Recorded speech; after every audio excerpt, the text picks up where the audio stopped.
यमुना के आजू बाजू में करीब 750 हेक्टेयर पर एक बहुत बड़ा ऑक्सीजन पार्क, एक गार्डन बनाने की योजना बनाई थी। दिल्ली के एलजी और मेरे बीच में करीब 4-5 बार मीटिंग हुई। और आप कभी सिंगापुर जाएंगे तो सिंगापुर में समुद्र के पास एक रिक्लेमेशन करके एक बहुत बड़ा गार्डन बना हुआ है। वहां के कंसल्टेंट को मैंने बुलाया था और लगभग उसका डीपीआर भी तैयार किया था कि दिल्ली में 750 हेक्टेयर जमीन पर वर्ल्ड स्टैंडर्ड का बहुत बड़ा गार्डन बने। अभी वो प्रोजेक्ट वैसा ही पड़ा हुआ है। और दूसरी योजना थी कि इस देश में हमने पानी पे उतरने वाले हवाई जहाज लाए थे। मैं खुद हवाई जहाज में बैठकर मुंबई के समुद्र में उतरा था। इसको बोलते हैं एमपीवीएस सी प्लेन, जो पानी पे भी उतरता है और एयर स्ट्रिप पे भी उतरता है। और मुझे ये बहुत अच्छा अनुभव था कि ये जो प्लेन था, आप अगर कभी कनाडा में जाओगे तो वैनकोर करके सिटी है, और वैनकर से आप सी प्लेन में बैठकर वो बूचर गार्डन देखने के लिए जा सकते हैं। तो ये जो उसी प्रकार का प्लेन लाए और वो सक्सेसफुली ट्रायल हुआ, उसके नियम बने, और अब देश में 2 कंपनी मिलकर 200 एमपीवीएस सी प्लेन खरीद के ला रहे हैं। और स्वाभाविक रूप से एयरपोर्ट पे नहीं तो तालाब में, डैम में हम उतर सकते हैं। ऐसी योजना को हमने मंजूरी दी। मैंने जब ये ट्रायल ली तो प्रधानमंत्री जी ने कहा कि मुझे भी इस प्लेन में जाना है।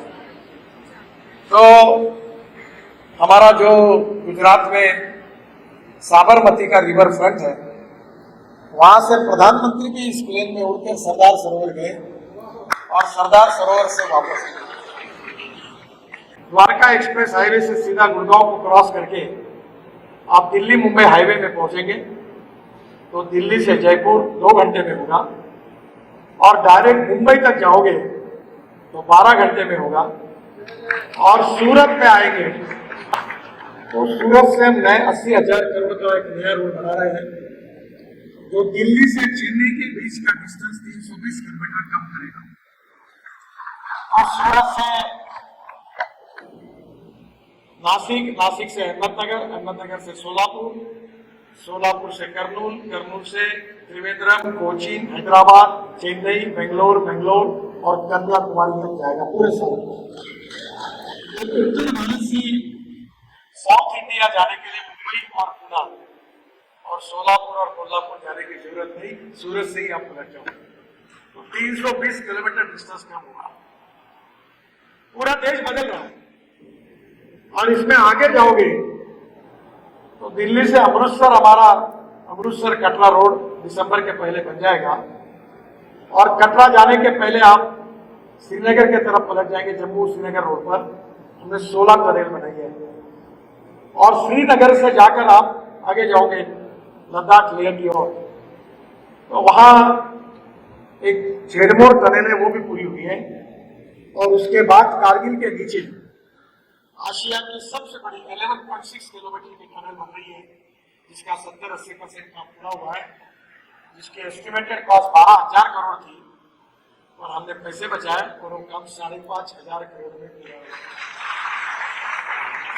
मुझे एक अमेरिका से एक बड़े उद्योगपति आए और मैंने कहा, जब उनका मैंने स्वागत किया और मैंने कहा, बोले आपसे मैं नाराज हूं। बोले आप क्यों मेरे से नाराज हैं? बोले आप अक्सर American president John F Kennedy की बात करते हो। मैं कहता हूं वो बात कि अमेरिकन प्रेसिडेंट ने कहा था कि American roads are not good because America is rich, but America is rich because American roads are good. Road से प्रॉस्पेरिटी आती है। अभी मेरे को बता रहे थे कि मैंने ये रोड बनाया तो आजू बाजू की जमीन की कीमत 3 गुना 4 गुना बढ़ गई, बहुत भाव बढ़ गया। तो मैंने उनको कहा, मैं ये कहता हूँ, बोले आप कहते हैं कि 2024 में हमारा रोड इंफ्रास्ट्रक्चर अमेरिका के बराबर होगा, आप गलत बोल रहे हो। गलत क्यों? क्या हुआ गलत? बोले आज ही आपका रोड इंफ्रास्ट्रक्चर अमेरिका से अच्छा है, ये मैं बताने के लिए आपको बात कर। उनकी पत्नी मेरठ की है, तो उन्होंने मुझे कहा कि मैं पहले 4.5 घंटे में जाता था, अब मैं आता हूं तो उनके घर पर 40 मिनट में पहुंचता हूं। और मेरे पास टोयोटो की एक गाड़ी है जो हाइड्रोजन पे चलती है, आज मैं वो लेके नहीं आया, और वो गाड़ी जो है वो मर्सिडीज से अच्छी है, पानी से हाइड्रोजन होगा। एक बार मैं ऐसे ही भाषण में बोलता था तो मेरे पत्नी ने मुझे कहा कि आप बोलते हो कि पानी से, कचरे से हाइड्रोजन निकलेगा ग्रीन, फिर उससे गाड़ियां, ट्रक, बसेस, हवाई जहाज और रेलवे चलेगी। अब मेरा ही विश्वास नहीं बैठता तो लोगों का क्या बैठेगा। तो मैंने तुरंत विक्रम किर्लोस्कर करके टोयोटो इंडिया के चेयरमैन थे और मैं ट्रांसपोर्ट मंत्री हूँ, तो मेरे पास ही ये सब इंडस्ट्री। तो मैंने कहा विक्रम मुझे हाइड्रोजन की गाड़ी चाहिए। बोले सर ये गाड़ी मैं आई डोंट नो एनीथिंग, मुझे चाहिए नहीं चाहिए। वो गाड़ी मेरे पास लाया हो, है यहाँ दिल्ली में, उसका नाम है मिराई। मिराई मीन्स फ्यूचर, और वो गाड़ी हाइड्रोजन पे चलती है।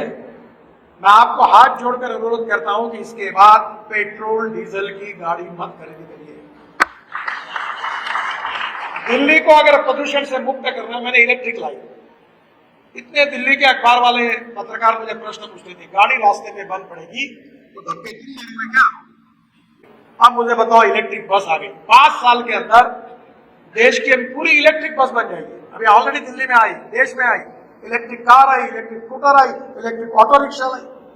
ये देश में मैंने E rickshaw, mechanised E rickshaw, 1.5 crore लोग आदमी को ढोने का काम करते थे, हमने उनको मुक्ति दिलाई और आज मैकेनिज्ड ई रिक्शा पूरे देश में पॉपुलर हुआ।